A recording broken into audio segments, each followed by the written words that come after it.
E hoje, pessoal, com um assunto extremamente importante para a nossa saúde, tá? Assunto para a família inteira. A gente vai falar sobre o câncer de pulmão. É uma das doenças, uma das principais causas de morte por câncer no país.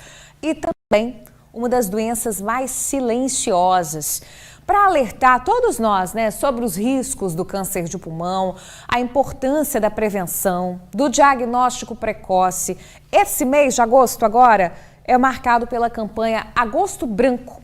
E olha só que dado interessante, aqui no estado a procura por tratamentos contra o tabagismo cresceu quase 12% no ano passado. A gente fala de tabagismo porque há essa ligação direta aí com os casos de câncer de pulmão. Mas esse alerta que a gente faz no programa de hoje vai muito além do cigarro, viu, pessoal? O câncer de pulmão, ele não atinge só quem fuma. Todos nós devemos estar atentos aos sinais, aos fatores de risco, inclusive quem nunca teve contato direto com o fumo. Vamos acompanhar uma reportagem, então, que a Júlia Cássia preparou sobre esse assunto? Roda aí.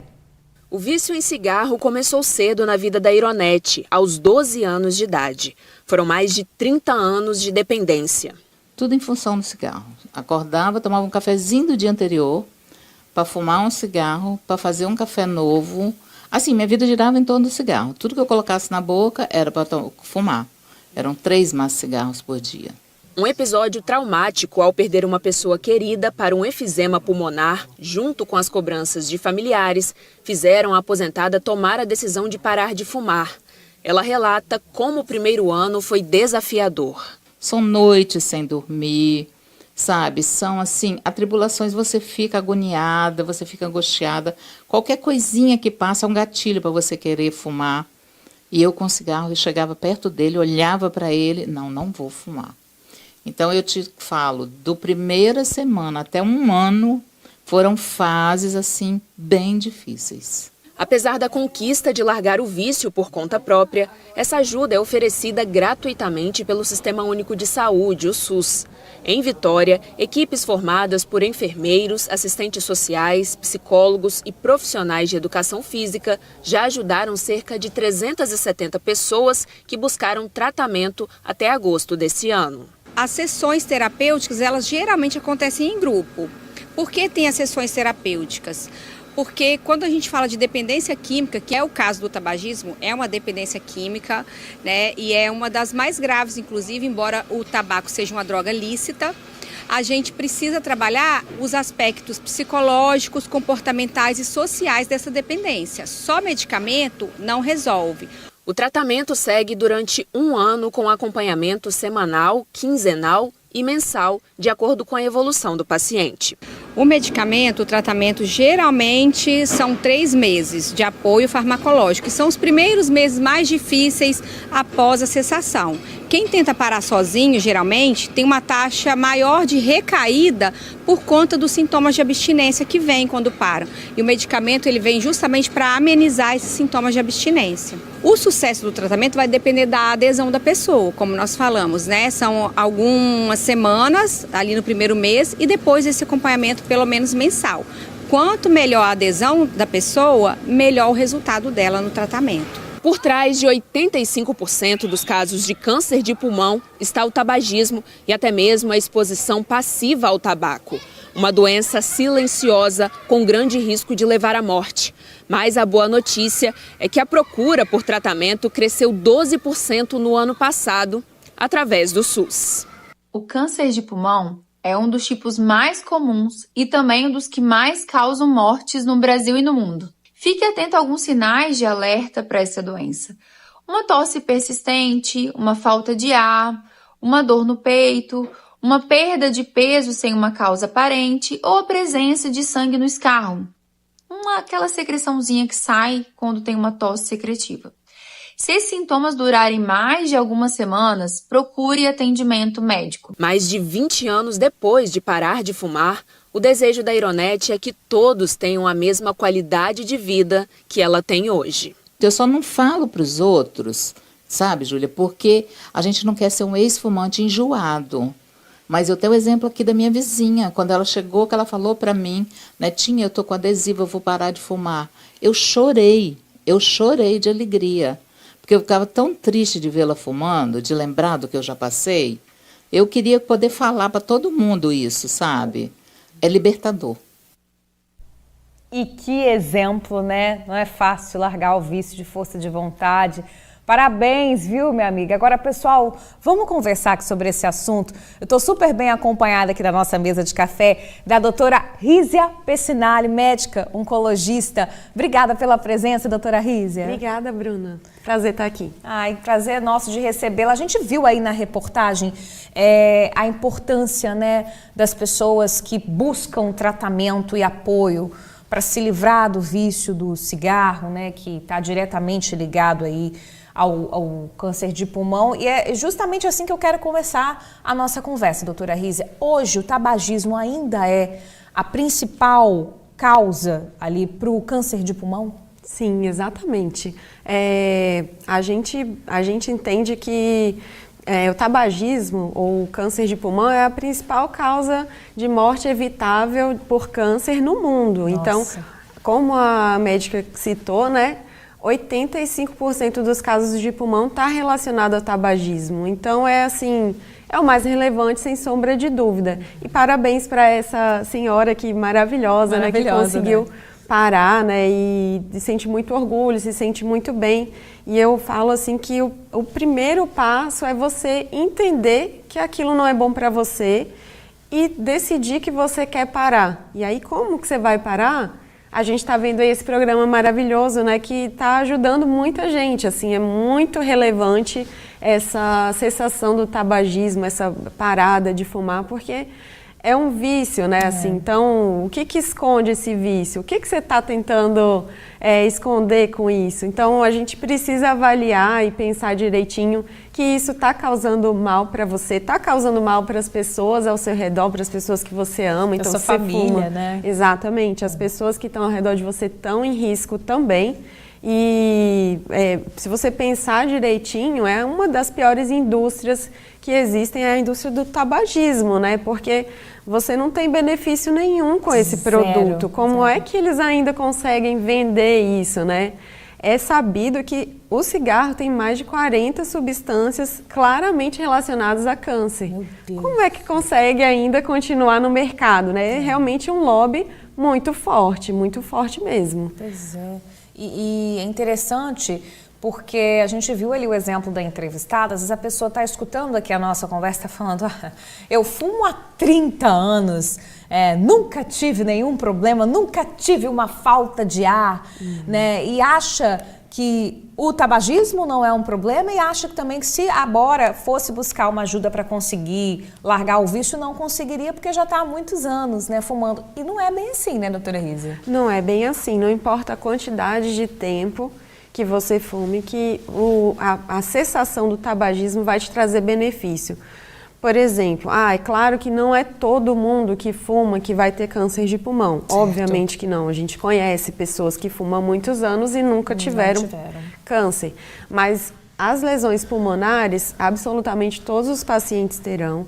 Além disso, né, a gente tem risco de todos os tipos de câncer. Os principais são pulmão, cabeça e pescoço, que a gente fala, né? Tem pacientes, inclusive, que tem 3 tipos de câncer. Um na boca, um na garganta, outro na língua, ao mesmo tempo, de tão ruim que é.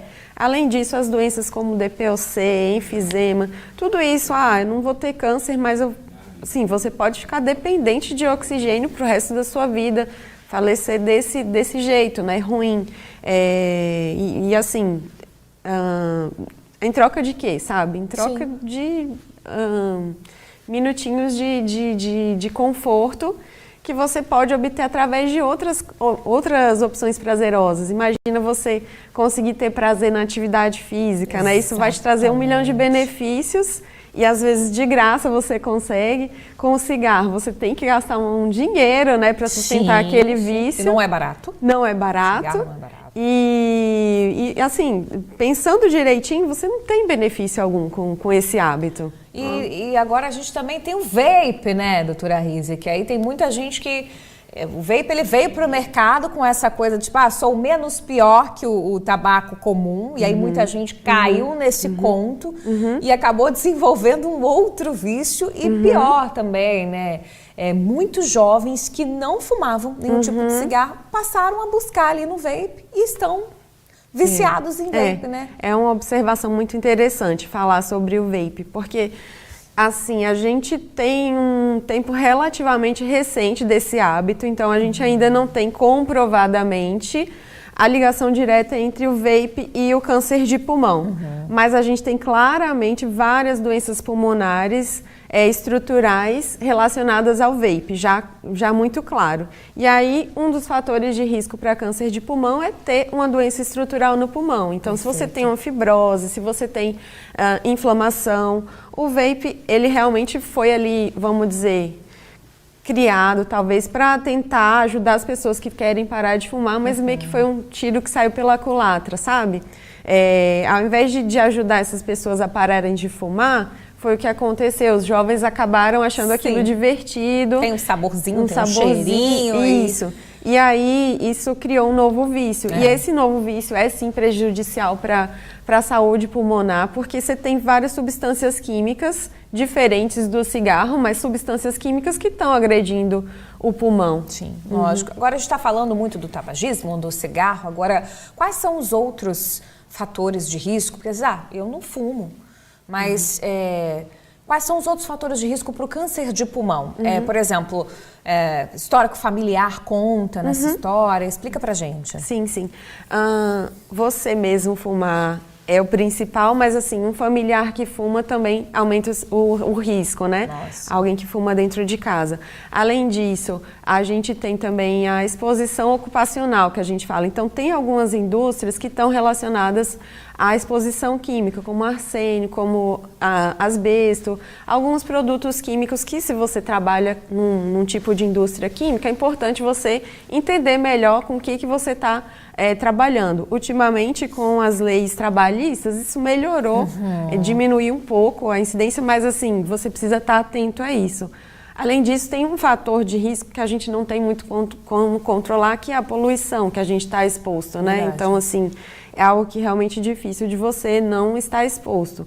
E, além disso, a sua história familiar é importante, sim. Então, conheça, converse com a sua família para entender quais a sua história médica, né? História familiar médica. Perfeito. É importante. Vamos falar de sintomas também, quando a gente fala de câncer de pulmão, qualquer doença relacionada ao pulmão, a gente logo associa a falta de ar, né? Mas não necessariamente, né, doutora Risa? Quais são os principais sintomas que indicam que pode haver um problema grave ali?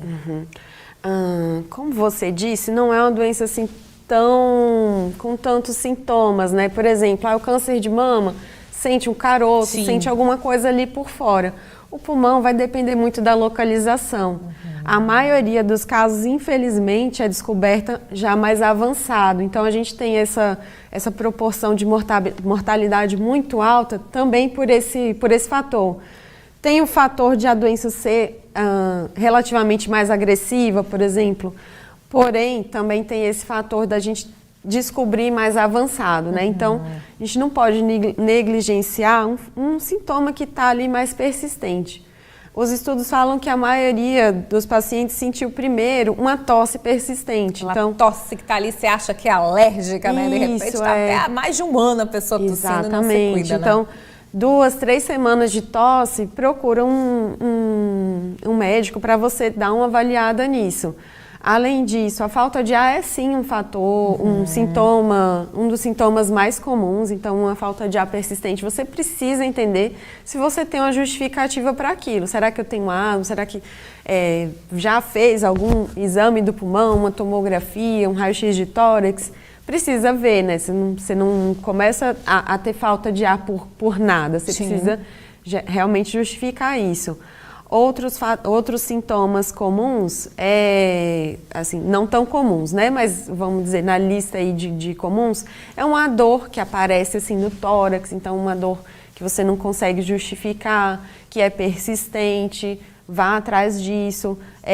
Algo que faz o paciente procurar rapidamente. É uma tosse com sangue, então isso já assusta, né? Isso assusta, então vai mais rápido. Mas se você tiver uma rouquidão persistente, eu tive uma amidalite, lógico, você vai ficar rouco, mas assim, e quando você passa 1 mês, 2 meses, é um sinal de alerta, sim, tá bom? Perda de peso inexplicada também é um sinal de alerta. Perfeito. Chegou uma pergunta interessante aqui pra gente sobre Covid. Quem já teve Covid, doutora Rízia, deve ficar mais atento ou não há essa relação do câncer de pulmão com a Covid? A gente não tem ainda bem estabelecido sobre esse risco, mas como eu disse, quem tem uma doença estrutural no pulmão, por exemplo, alguém que teve um Covid muito grave, e aí ficou com sequelas no pulmão. É importante acompanhar, sim, essas sequelas, porque isso pode ser um fator de risco, sabe? A gente viu também que na época da pandemia a gente teve um aumento no número de diagnósticos porque a gente começou a fazer mais tomografias por outro motivo. Então acabava achando ali um carocinho. Os nódulos pulmonares que a gente encontra nas tomografias, nem sempre eles vão ser câncer, mas, por exemplo, 25% dos micronódulos pulmonares que são encontrados, eles não são câncer, são relacionados a infecções prévias, à exposição à poluição, mas se a gente encontra isso, a gente passa a acompanhar aquilo, se fica tudo quietinho lá no lugar, não tem às vezes nem indicação de fazer biópsia. Sim. Mas se você saber que já tem alguma coisa, é importante sim acompanhar aquela alteração se for possível, né, se for acessível, com o pneumologista ou com o médico da unidade de saúde, né, o que você tiver acesso. Perfeito. Então, assim, não que a gente tenha comprovadamente um aumento do risco, mas a gente teve um aumento do diagnóstico por ter feito mais exames. Né? Falando em exame, nosso tempo já está quase acabando, mas dá tempo de você responder essa. Para a gente se prevenir, então, quais exames anuais eu tenho que pedir para o meu médico para eu dar uma rastreada, ou se eu não estiver ali no grupo do fator de risco, não precisa? Vamos falar sobre essa prevenção. Tá joia. A indicação formal para fazer exame é realmente para quem tem o risco elevado. Então, para quem fuma, fazer uma tomografia que a gente fala tomografia de baixa dose, 1 vez por ano e 15 anos depois do tempo que você parou de fumar, é indicado. Para as pessoas no geral, a gente às vezes confunde um pouquinho o termo prevenção com diagnóstico precoce. Então, os exames de prevenção, quer dizer, a prevenção não é feita com exames, né? A prevenção é feita com alimentação saudável, com exercício físico, hábitos, com os hábitos. Essa é a prevenção, com não fumar, né? Que é o principal aqui que a gente está conversando. Não há indicação formal da gente fazer raio-x em todo mundo para rastrear, tá bom? Mas é importante ter essa história familiar bem clara, ter atenção com os seus sintomas, para caso você tenha qualquer coisa, você possa investigar mais breve possível, tá bom? Com certeza, a gente tem que estar atento. Doutora Rízia, obrigada pelo bate-papo. Foi massa começar a semana aí. Obrigada. A gente conversando sobre esse assunto tão Obrigada, importante. Até a próxima, Até a próxima. Valeu. Obrigada.